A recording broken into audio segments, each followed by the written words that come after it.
పితా పుత్ర పవిత్రాత్మ నామమున ఆమేన్.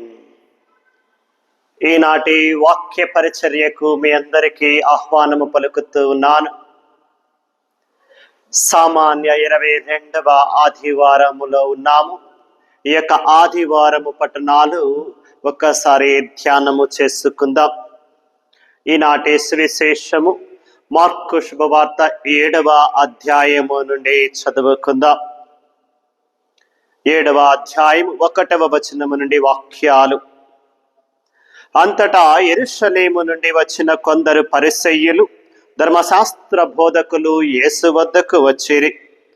వారు ఆయన శిష్యులు కొందరు చేతులు కడుగుకొనయే భోజనము చేయుటను చూచిరి.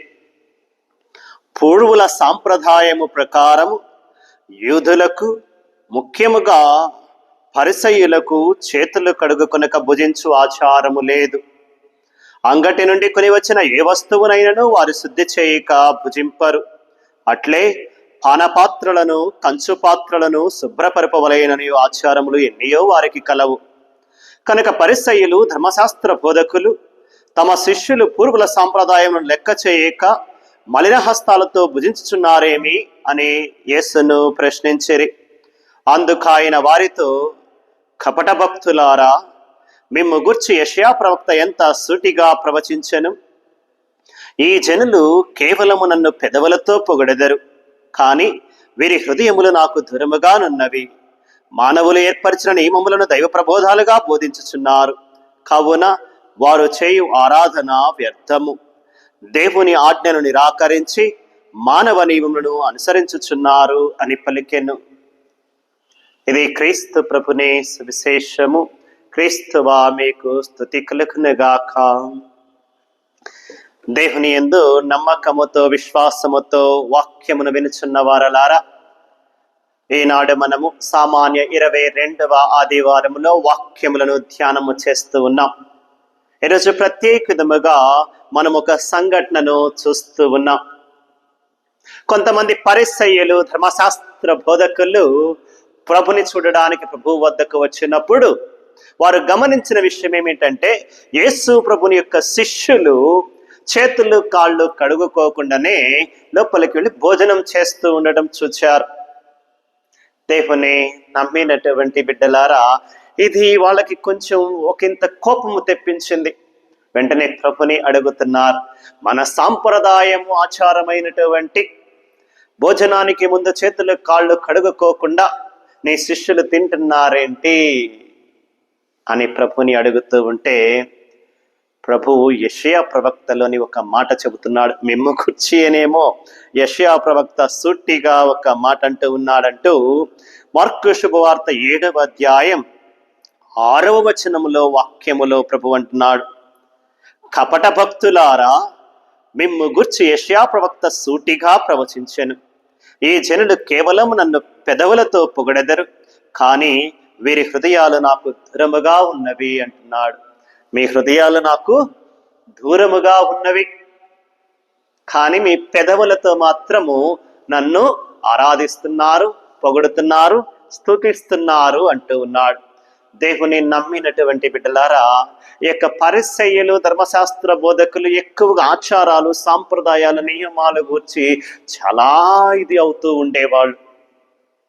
ఈ సంఘటన చూసినప్పుడు నాకు ఒక కథ గుర్తుకొస్తుంది. ఒక ఊరిలో ఒక గురువు, ఒక పూజారి ఉండేవాడు. పాపం ఆయన ప్రతిరోజు కూడా పొద్దున్నే లేచి మనం ఎలా పూజలు జరుపుకుంటూ ఉంటాము, వాళ్ళు కూడా పూజలు ఉంటాయి కాబట్టి పూజలు జరుపుకుంటూ ఉండేవాడు. ప్రతిరోజు కూడా ఉదయాన్నే పొద్దున్నే లేగానే ఆయన చేసేటటువంటి పని శుభ్రంగా స్నానం అవి చేసి తయారై సిద్ధపడి పూజలు చేస్తూ ఉండేవాడు. అయితే ఆయన ఇంట్లో ఒక పిల్లి ఉండేది. ఆ పిల్లి ఏం చేస్తుండేదంటే, ఈయన పూజ సమయంలో అక్కడికి వచ్చి కూర్చోవటమో, లేకపోతే అటు ఇటు తిరగటమో, లేకపోతే అవి కదిలించడమో చేస్తూ ఉండేది. ఆయన పూజ మధ్యలో లేచి వెళ్ళి దాన్ని తోలాల్సి వచ్చేది. అలా కొన్ని రోజులు తోలడం చేస్తూ ఉండేవాడు పూజ మధ్యలో లేచి. కొన్ని రోజుల తర్వాత ఆయనకు అనిపించింది, పూజ మధ్యలో పద్దాక నేను లెగిచి పిల్లిని తోలాల్సి వస్తుంది, ఎందుకులే అని చెప్పి ఆయన ఏం ఆలోచన చేశాడంటే, ఇక నుంచి పూజ సమయములో ఈ పిల్లిని అటు ఇటు తిరగకుండా, పూజ గదిలోకి రాకుండా ముందుగానే పిల్లిని పట్టుకొని తాడుతో కట్టేసి ఒక గుంజకు కట్టేసి ఉంచుదాం. ఆ తరువాత పూజ చేసుకుంటే ఇబ్బంది ఉండదు, పూజ అయిపోయిన తర్వాత దానిని వదిలిపెట్టొచ్చని అప్పటి నుండి ఆయన అలా చేయటం ప్రారంభించారు. ముందుగా పిల్లి పట్టుకొని పిల్లిని తాడుతో కట్టేసి గుంజకు కట్టివేసి తరువాత చేతులు శుభ్రంగా కడుక్కొని శుభ్రపరుచుకొని పూజ గదిలోనికి వచ్చి అప్పుడు పూజను ప్రారంభించుకొని పూజ చేయటం ప్రారంభించారు.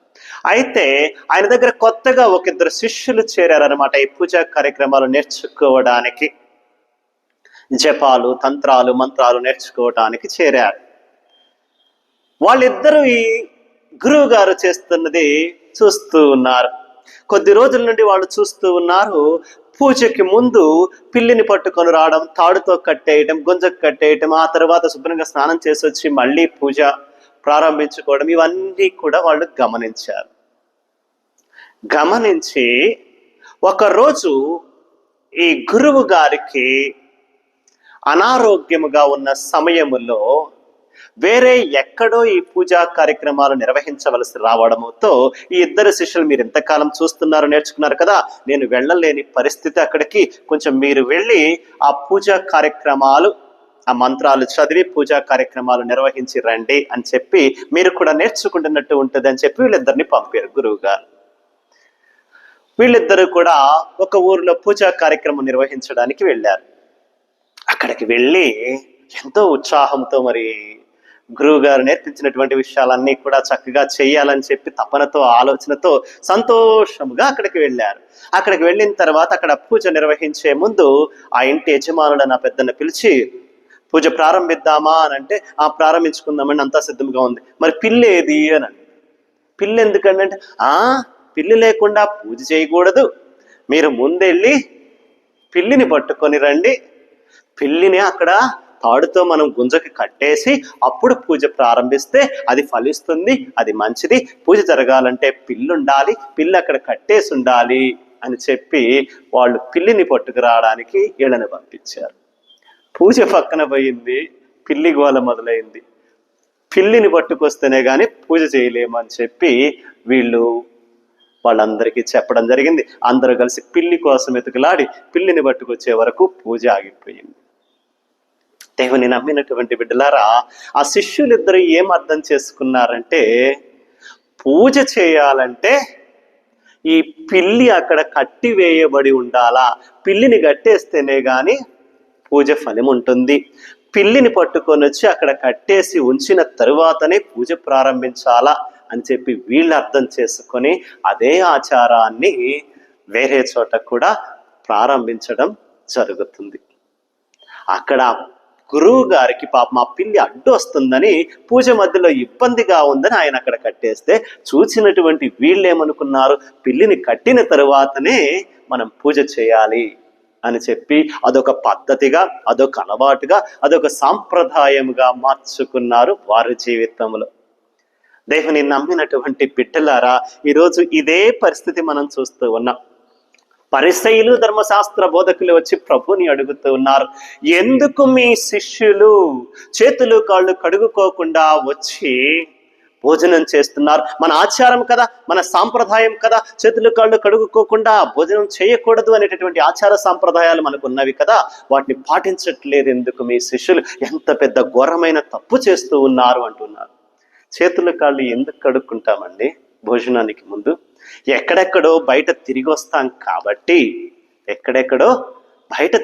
కాబట్టి, కాళ్ళకి మట్టి దుమ్ము అంటి ఉంటది, ఆ మట్టి దుమ్ము ఇంట్లోకి తీసుకురావడం ఎందుకని కాళ్ళు కడుక్కుంటాం. భోజనం చేయబోతున్నప్పుడు చేతి కంటిన మట్టి, గోళ్ళల్లో ఏమైనా మట్టి ఉంటే అవి పోతుంది, శుభ్రంగా భోజనం చేయొచ్చు అన్న ఉద్దేశంతో చేతులు కాళ్ళు కడుక్కుంటాం. అదేమి కడుక్కోకుండా తింటే అదేం పెద్ద ఘోరమేమి కాదు, నేరమేమి కాదండి. అది తప్పు కాదు, ఘోరం కాదు. కడుక్కొని తింటే మన ఆరోగ్యానికి మంచిది, మట్టి లోపలిగా పోకుండదు, మురికి లోపలిగా పోకుండదు, అంతే. అదేమో పెద్ద ఘోరమైన తప్పిదములాగా, మన ఆచారం కదా, మన సాంప్రదాయం కదా, కడుక్కోకుండా తింటున్నారని, ఎంత పెద్ద ఘోరమైన తప్పు చేస్తున్నారని శిష్యులు అని ప్రభుని ప్రశ్నిస్తూ ఉన్నారు. దేవుని నమ్మినటువంటి బిడ్డలారా, ఆచారాలు సాంప్రదాయాలు మనకి మంచి చేయటానికి, మనకి ఉపయోగపడడానికి, మన బాగు కోసం, మనం బాగా బ్రతకడం కోసం ఉపయోగపడాలి తప్ప దేవుని ఆజ్ఞలను పక్కన పెట్టి వాటికి బదులుగా ఈ ఆచారాలు సాంప్రదాయాలు తీసుకుని రాకూడదండి. దేవుడిచ్చినటువంటి ఆజ్ఞలు ఇశ్రాయేలు ప్రజలకు, యూదులకు 10 ఆజ్ఞలే. కానీ వీళ్ళు ఏర్పాటు చేసుకున్న నియమాలు సాంప్రదాయాలు 600కి పైగా ఉన్నాయి. 600 నియమాలకు పైగా వీళ్ళు పెట్టుకొని అది చేయకూడదు, ఇది చేయకూడదు, అక్కడికి వెళ్ళకూడదు, ఇక్కడికి వెళ్ళకూడదు, విశ్రాంతి దినం మీరు తినకూడదు, విశ్రాంతి దినం పని చేయకూడదు, విశ్రాంతి దినం మీరు వంగకూడదు, లేవకూడదు, నడవకూడదు అని చెప్పి ప్రతి ఒక్క నియమాన్ని కూడా వాళ్ళు ఒక లిస్ట్ ఏర్పాటు చేసుకుని అదే పెద్ద నియమాలుగా దేవుడిచ్చిన దానిని పక్కన పెట్టి వీరు ఏర్పాటు చేసుకున్నటువంటి నియమాలకు ప్రాముఖ్యత ఇస్తున్నారు. అందుకే యేసు ప్రభు చాలా చక్కగా వాడుతుంటున్నాడు. మిమ్ము గుర్చేనేమో యెషయా ప్రవక్త అంత సూటిగా చెబుతున్నాడు, మీరు పెదవులతో నన్ను ఆరాధిస్తున్నారు, పెదవులతో నన్ను స్తుతిస్తున్నారు తప్ప మీ హృదయముతో నన్ను ఆరాధించట్లేదు, స్తుతించట్లేదు అంటూ వాక్యములో చాలా చక్కగా ప్రభు ఇంకా అంటూ ఉన్నాడండి. మార్కు శుభవార్త 7వ అధ్యాయములో 7వ వచనం 8వ వచనాలు చూస్తే ప్రభు అంటున్నటువంటి మాట, మానవులు ఏర్పరిచిన నియమములను దైవ ప్రబోధాలుగా బోధించుచున్నారు, కావున వారు చేయు ఆరాధన వ్యర్థము. దేవుని ఆజ్ఞలను నిరాకరించి మానవ నియమములను అనుసరించుచున్నారు. చూడండి ప్రభు అంటున్నాడు, దేవుని ఆజ్ఞలను పక్కన పెట్టి మానవ నియమాలు అనుసరిస్తున్నారు. మానవులు ఏర్పాటు చేసుకున్న ఆచారాలు, మానవులు ఏర్పాటు చేసుకున్న సాంప్రదాయాలకు ఎక్కువ విలువిస్తున్నారు. అవే దేవుని ఆజ్ఞలు అనుకుంటున్నారు. అవి పాటించకపోతే, ఆచారాలు సాంప్రదాయాలు పాటించకపోతే ఏదో పెద్ద తప్పులాగా, ఘోరమైన తప్పిదములాగా భావిస్తున్నారు. దేవుడిచ్చినటువంటి ఆజ్ఞలను పక్కన పెడుతున్నారు. హృదయం మంచిగా ఉండాలి. దేవుడు చూచేది నీ బాహ్యము కాదు, నీ అంతరంగము. నీ అంతరంగ లోతులలోకి ప్రభు చూస్తూ ఉంటాడు. నీ హృదయం పరిశుద్ధముగా ఉందా, నీ హృదయం శుద్ధిగా ఉందా, నీ హృదయం పవిత్రముగా ఉందా లేదా, నా దగ్గరికి వచ్చేటప్పుడు, నన్ను ఆరాధించేటప్పుడు పవిత్రమైన మనసుతో, పరిశుద్ధమైనటువంటి హృదయంతో నన్ను ఆరాధిస్తూ నా దగ్గరికి వస్తున్నావా అని చూస్తాడు తప్ప నీవు మంచి బట్టలు వేసుకున్నావా, చెడ్డ బట్టలు వేసుకున్నావా, మురికి బట్టలు వేసుకున్నావా, లేకపోతే చేతులు కడుక్కున్నావా లేదా, కాళ్ళు కడుక్కున్నావా లేదా. చేతులు కాళ్ళు కడుక్కొని ప్రార్థనకు రావటం, లేదా శుభ్రంగా స్నానం చేసి రావటం, మంచి బట్టలు వేసుకొని రావటం మంచిదే, అవి తప్పు అనట్లా. కానీ మనసు బాగోకుండా, హృదయము శుద్ధిగా లేకుండా నువ్వు ఎంత మంచిగా సిద్ధపడి బాహ్యంగా ఎంత బాగా రెడీ అయి వచ్చినా ఏమి ప్రయోజనం, ఏమి ప్రయోజనం? దేవుని నమ్మినటువంటి బిడ్డలారా, యేసు ప్రభు చాలా చక్కగా అంటూ ఉన్నారు. దేవుని యొక్క ఆజ్ఞ ఏంటండి? 4వ ఆజ్ఞలో మనం చూస్తూ ఉంటాం, దేవుడిచ్చిన 10 ఆజ్ఞలో తల్లిదండ్రులను గౌరవించండి అని ఉంటది. దానిని కూడా వీళ్ళు ఎలా మార్చారో తెలుసా? దానిని కూడా ఈ యొక్క యూదులు, పరిసయ్యులు, ధర్మశాస్త్ర బోధకులు ఎలా మార్చేశారో తెలుసా? దేవుడు తల్లిదండ్రులను గౌరవించాలి, ముసలి వయసులో ఉన్న వాళ్ళకి మీరు తిండి పెట్టాలా, వాళ్ళని బాగోగులు చూసుకోవాలా, వాళ్ళ జాగ్రత్తగా చూసుకోవాలా. మీరు చిన్న వయసులో ఉన్నప్పుడు తల్లిదండ్రులు మిమ్మల్ని ఎలా చూసుకుంటున్నారో, వాళ్ళు ముసలి వయసులో పెద్దవాళ్ళైన తర్వాత వాళ్ళని కూడా మీరు అలా బాగా చూసుకోవాలి అన్న ఉద్దేశముతో తల్లిదండ్రులకు గౌరవం ఇవ్వండి, వాళ్ళని బాగా చూసుకోండి, మంచిగా ప్రేమాప్యాయతలతో చూసుకోండి అని అంటే, వీళ్ళు ఆ నియమాన్ని మార్చి ఎలా మార్చారో యేసు ప్రభు చాలా చక్కగా అంటున్నాడు. ఆచారాల నెపంతో మీరు దేవుని ఆజ్ఞ నిరాకరించుతున్నారు. 10వ వచనం అంటుందండి మార్కు శుభవార్త 7వ అధ్యాయం, తల్లిదండ్రులను గౌరవింపుడు తల్లిదండ్రులను దూషించేవాడు మరణదండనకు గురియగును అని మోషే ఆజ్ఞాపించిన కదా. ఎవడేని తన తండ్రితో గాని తల్లితో గాని నా నుండి మీరు పొందవలసినది దైవార్పితమైనది అని చెప్పినచో అట్టివాడు తండ్రిని గాని తల్లిని గాని ఆదుకునే అవసరం లేదని మీరు బోధించున్నారు.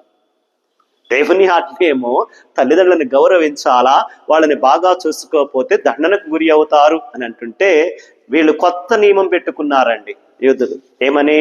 ఎవరైనా కూడా తల్లితో తండ్రితో వచ్చి మీకు నేను చేయవలసినంత దైవార్పితమైనది దైవునికి చేసేస్తా అని అంటేనంటే ఇక తల్లిదండ్రులు చూసుకోవాల్సిన అవసరం లేదంట. ఇది వాళ్ళ నియమం, వాళ్ళ ఆచారం. తల్లిదండ్రులను చూసుకుంటే మంచిదా, దైవార్పితమైనది అని ఒక్క మాట అనేసేసి వాళ్ళని వదిలేస్తే మంచిదా? ఇటువంటి ఆచార నియమాలన్నీ మీరు పెట్టుకొని దైవాజ్ఞలను పక్కన పెట్టి దైవాజ్ఞలు పాటించకుండా చేస్తున్నారు అంటూ యేసు ప్రభు వాళ్ళని హెచ్చరిస్తున్నారు. ఈ రోజున మనందరినీ కూడా హెచ్చరిస్తున్నారు. మనం కూడా చాలాసార్లు కొన్ని ఆచారాలు సాంప్రదాయాలు చూస్తేనండి కాళ్ళు కడుక్కొని రా ఇంట్లోకి అంటాం ఎవరైనా బంధువులు వచ్చినప్పుడు. కారణం ఏంటి? బయట నుండి వస్తారు, కాళ్ళు మురికి మట్టి ఉంటుంది, ఇంట్లోకి ఎందుకు లేని కాళ్ళు కడుక్కొని, మంచిది, తప్పు లేదు. చేతులు కడుక్కోండి, కాళ్ళు కడుక్కోండి, భోజనానికి తప్పు లేదు. శుభ్రంగా తినడం కోసం చేతులకి మట్టి మురికి ఉంటుంది. అంత మాత్రాన, అది చేయనంత మాత్రాన పాపము కాదు, అదేదో హత్య లాంటిది కాదు, అదేదో నరకానికి తీసుకెళ్లేటటువంటి ఘోరమైన పాపం, తప్పిదము కాదు. కొన్ని మన ఆచారాలు సంప్రదాయాలు కొన్నిసార్లు అండి, నాకు కూడా ఎవరైనా స్త్రీలు భర్తను పోగొట్టుకొని బాధలో ఉంటే అటువంటి స్త్రీలను దినాల రోజున బొట్టు చెరిపేయటాలు, గాజులు పగలగొట్టటాలు, ఇలా రకరకాలుగా బాధ పెడతారు. ఏమంటే భర్తను పోగొట్టుకొని అప్పటికే వాళ్ళు బాధలో ఉంటే, కష్టములో ఉంటే, బంధువులుగా మనం వెళ్ళి వాళ్ళను ఓదార్చాలా, తోడుగా ఉండాలా, ధైర్యం చెప్పాలా, వాళ్ళకి బలం ఇవ్వాలా, వాళ్ళకి మేమున్నాము భయపడకండి అంటూ ధైర్యం చెప్పాలి తప్ప, ఇదేంటంటే అప్పటికే బాధలో ఇబ్బందిలో ఉన్న వాళ్ళ దగ్గరికి మళ్ళీ బొట్టులు చెరిపేయటాలు, తాళిబొట్టులు లాగటాలు, లేకపోతే గాజులు పగలగొట్టించటాలు, ఏదేదో ఆచారాలు చేస్తూ ఏడుస్తూ బాధలో దుఃఖంలో ఉన్న వాళ్ళకి ఇంకా బాధలోకి దుఃఖంలోనికి తీసుకువెళ్తూ ఉంటాం. ఇటువంటి సాంప్రదాయాలు ఆచారాలు ఇంకా చాలా ఉన్నాయండి. ప్రభు ఈరోజు చాలా చక్కగా, దేవుని ఆజ్ఞలను నియమాలను పాటించండి, మీ మానవ ఆచారాలు సంప్రదాయాలను కాదు, వాటిని పాటించడంలో మీరు దేవుని ఆజ్ఞలు పక్కన పెట్టేస్తున్నారు. కాబట్టి ఆచారాలు సాంప్రదాయాలు మనిషికి ఉపయోగపడడానికి, మంచి కోసం మనం ఏర్పాటు చేసుకున్నవి. పాటించడంలో తప్పు లేదు, కానీ అవి పాటించినంత మాత్రాన ఏదో ఘోరమైన తప్పిదం, ఘోరమైన పాపం చేసినట్టు కాదు. కానీ దేవుని నియమాలు, దేవుని ఆజ్ఞలు తప్పకుండా పాటించాలి. దేవుని మీ పెదవులతో కాదు ఆరాధించవలసింది, స్తుతించవలసింది, మీ మంచి హృదయముతో, పరిశుద్ధ హృదయముతో, పవిత్ర మనసుతో దేవుని చెంతకు రావాలి, ఆరాధించాలి, స్తుతించాలని ఈ రోజున మొదటి వాక్యముగా ప్రభు చెబుతున్నారు. మరి ఈరోజు సువిశేషంలో రెండవదిగా మనం నేర్చుకోవలసినటువంటి మాట, మార్కు శుభవార్త 7వ అధ్యాయములో ప్రభు ఇంకొక మాట అంటున్నాడు. వెలుపల నుండి లోపలికి పోయి, 15వ వచనం అండి, వెలుపలి నుండి లోపలికి పోయి మనుష్యుని అపవిత్రునిగా చేయగలిగినది ఏదీను లేదు, కానీ లోపల నుండి బయలు వెళ్ళిననే మనుష్యుని అపవిత్రునిగా చేయను అనేను. చూడండి, ప్రభు ఒక మాట అంటున్నాడు, మీరు చేతులు కాళ్ళు కడుక్కోకుండా వచ్చి తింటున్నారు అని ప్రభుని శిష్యులు వారు నిందిస్తున్నారు కదా. అందుకు ప్రభు మాట, లోపలికి వెళ్ళేదేది కూడా మనిషిని అపవిత్రునిగా, అపరిశుద్ధునిగా చేయదు, కానీ లోపల నుండి బయటకు వచ్చేది మాత్రమే మనిషిని అపవిత్రునిగా, అపరిశుద్ధునిగా చేస్తుంది అని అంటున్నాడు. మాటలకు అర్థం ఏమిటంటే, దేవుని బిడ్డలారా, మనం భోజనము చేతులు కాళ్ళు కడుక్కోకుండా తింటే, చేతులు కడుక్కోకుండా తింటే మహా అయితే ఏమైంది? భోజనంతో పాటు మన చేతికున్న మట్టో మురికో లోపలికో పోయిద్ది. దానివల్ల నీకు అపవిత్రం అవ్వవు, మహా అయితే అశుద్ధంగా తింటున్నావు కాబట్టి అనారోగ్యం వస్తుందేమో, లోపల ఏదైనా అనారోగ్యం వస్తుంది, కానీ నీ హృదయము, నీవు అపవిత్రముగా, అపరిశుద్ధముగా అవ్వవు, అనారోగ్యంగా అవుతావంతే. తినటం వల్ల, చేతికి మురికుంటం వల్ల, దానివల్ల లోపలేమైనా ఆరోగ్యానికి ఇబ్బంది అవుతుందేమో తప్ప అపవిత్రముగా, అశుద్ధముగా మారవు. కానీ లోపలికి వెళ్ళేది ఏది కూడా నిన్ను అపవిత్రముగా మార్చదు. ఎందుకంటే విసర్జనమై మరలా తెల్లారి తర్వాత రోజు బయటకు వెళ్ళిపోతున్నది. కానీ అసలు మనిషిని అపవిత్రముగా మార్చేది ఏంటయ్యా అంటే లోపల నుండి వచ్చేది. లోపల నుండి వచ్చేది ఏంటయ్యా అంటే వాక్యం అంటుంది, మార్కు శుభవార్త 7వ అధ్యాయం 20వ వచనంలో ప్రభు అంటున్నాడు, మానవుని మాలిన్యపరిచినది వాని అంతరంగము నుండి వెలువడినదియే. ఏలైనా హృదయము నుండి దురాలోచనలు, వేశ్యాసంగమము, దొంగతనము, నరహత్య, వ్యభిచారము, దురాశ, దౌష్ట్యము, మోసము, కామము, మాత్సర్యము, దూషణము, అహంభావము, అవివేకము వెలువడును. ఇట్టి చెడుగులన్నీ మానవుని అంతరంగము నుండియే వెలువడి అతనిని మలినపరచును అని పలికెను. దేవుని నమ్మినటువంటి బిడ్డలారా, ఈనాటి యొక్క వాక్యములు మనం అర్థము చేసుకోవలసినటువంటి సంఘటన, మనము తినేవి మన లోపలికి వెళ్ళేవి కాదు మనిషిని మలినపరిచేది, కానీ లోపల నుండి బయటకు వస్తాయి. చూడండి, మన దుష్టాలోచనలు, దురాలోచనలు, చెడు, స్వార్థము, అసూయ, పగ, కోపము, ద్వేషము, కుళ్ళు, కుట్రలు, కుతంత్రాలు, గర్వము, అహంకారము, దురాలోచనలు, ఇవి మనిషిని మాలిన్యపరిచేది, అశుద్ధపరిచేది, అపవిత్రపరిచేది. ఇవ్వండి. మనం తినే తిండి కాదండి, ఎలా తింటున్నాము అనేది కాదు. లోపలికి వెళ్ళేది తిండి తిరిగి బయటకు వెళ్ళిపోతుంది. అది మనల్ని అశుద్ధపరచదు, అపవిత్రపరచదు. కానీ అపవిత్రపరిచేది, శుద్ధపరిచేది లోపల నుండి బయటకు వచ్చే కుళ్ళు, కుట్రలు, కుతంత్రాలు, చెడు ఆలోచనలు, చెడు తలంపులు, కామము, స్వార్థము, అసూయ, ద్వేషము. ఇవ్వండి. ఒకరినొకరు కొట్టుకోవాలని, తిట్టుకోవాలని కోపముతో, పగతో, ద్వేషంతో రగిలిపోతుంటావు చూడు, అవి నీ మనస్సు నుండి, నీ హృదయాన్ని నుండి బయటకు వచ్చే చెడు ఆలోచనలు, చెడు తలంపులు. వాటిని అదుపులో పెట్టుకో. ఎందుకంటే నిన్ను అపవిత్రపరిచేది, అపరిశుద్ధపరిచేది, మాలిన్యపరిచేది అవి. నువ్వు తినే తిండిలో ఏమీ లేదండి. చాలా మంది అంటూ ఉంటారు, బయట తినే తిండి వల్ల, లేకపోతే ఏదో పూజల్లో పెట్టినటువంటి ఆ ప్రసాదాలు తినటం వల్ల నువ్వు అశుద్ధం అయిపోయావు, పాపం కట్టుకున్నావు. అది వాళ్ళకి ప్రసాదం అండి. నీకది ఏదో బూందీనో లడ్డూనో. నీకది నువ్వు బూందీ అనుకొని, లడ్డు అనుకొని నువ్వు తినేసేసాయి. వాళ్ళకది పవిత్రమైనది. దివ్యష ప్రసాదం అనేది మనకు పరిశుద్ధమైనది, మనకు పవిత్రమైనది. మనకు తెలుసు దాని విలువ. తెలియని వాళ్ళకి అదొక అప్పం, అదొక ప్రసాదం లాగా, అంతే. కాబట్టి లోపలికి వెళ్ళేది కాదండి నిన్ను మలినపరిచేది, మాలిన్యపరిచేది, అపవిత్రపరిచేది. లోపలి నుండి బయటకు వచ్చి దేవుడు నీ హృదయాన్ని చూస్తాడు, నీ మనస్సును చూస్తాడు. దేవుని నమ్మినటువంటి బిడ్డలారా, ఈరోజు వాక్యంలో ప్రభు మరి ఒక్కసారి మనకు గుర్తు చేస్తున్నటువంటి మాట, దేవుని ఆజ్ఞలకు నియమాలకు విలువ ఇవ్వండి తప్ప మీ నియమాలు, మీరేర్పాటు చేసుకున్న ఆచారాలు, సాంప్రదాయాలు కాదు. వాటికన్నా అధికమైనవి మీ నియమాలు, ఆచారాలు, సాంప్రదాయాలు పాటించడం తప్పు కాదు, కానీ వాటికన్నా అధికమైన దేవుని ఆజ్ఞలను పక్కన పెట్టకండి అని హెచ్చరిస్తున్నారు.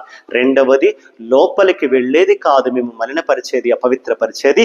లోపల నుండి బయటకు వచ్చినటువంటి మీ వాంఛలు, కోరికలు, అపవిత్రపు ఆలోచనలు, అశుద్ధపు ఆలోచనలు, దురాలోచనలు, చెడు తలంపులు, ఇవి మిమ్మల్ని మాలిన్యపరిచి అపవిత్రపరిచేది అంటున్నారు. మూడవదిగా, చివరిగా ఈరోజు మనం గుర్తుపెట్టుకోవాల్సినటువంటి మాట, ఈనాటి వాక్యములో చాలా చక్కగా అంటూ ఉన్నటువంటి మాట, యాకోబు గారు రాసినటువంటి లేఖలో మనము 2వ పట్టణంలో చదువుకుంటూ ఉంటాం. 1వ అధ్యాయము యాకోబు గారు రాసినటువంటి లేఖలో వాక్యము అంటూ ఉన్నటువంటి మాట